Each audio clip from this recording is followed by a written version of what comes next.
We talk all the time about the lack of affordable housing on the Sun Coast. Tonight, a story about one community's long and frustrating attempt to do something about it. The story begins with Venice's attempt to replace its old and crumbling public housing. And Christopher Brantley picks up the story from there. Christopher. Absolutely. And Alan, those buildings were falling apart and eventually they had to go.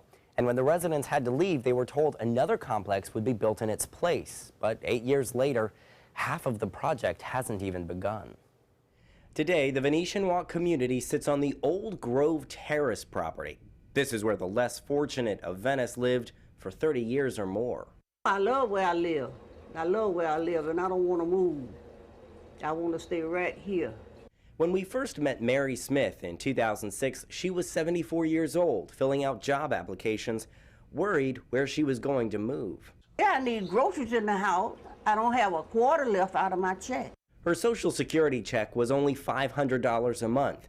When her home of 30 years was torn down, she and the 400 others who lived here were given vouchers to go live elsewhere until their homes would be rebuilt. In 2014, Mary moved back into public housing, and today she lives here at Venetian Walk. This is what was built to replace the old Grove Terrace.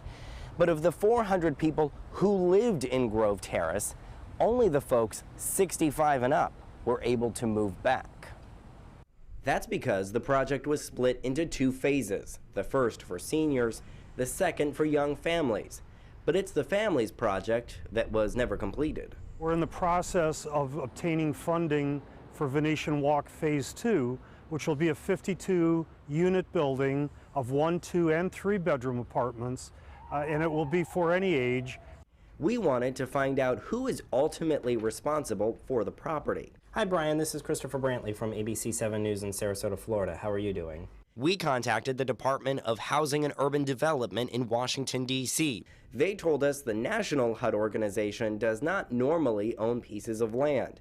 They suggested the property is owned by the local Housing Development Board, but the project may be subsidized by HUD. The project's funding has been hanging in the balance for years. It works off a tax credit system. Venice has been applying for a 9% tax credit bond for $11 million.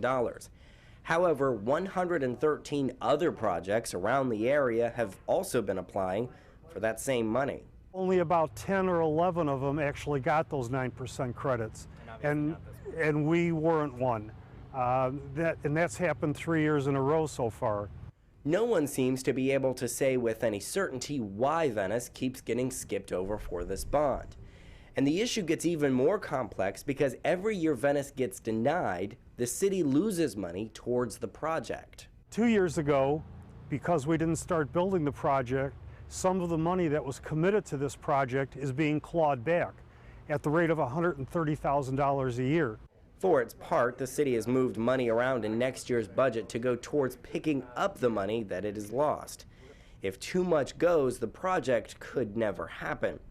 While the government's debate about who gets the money, only a few hundred feet away from where this affordable housing complex is to be built is a homeless camp underneath the Venice Avenue Bridge.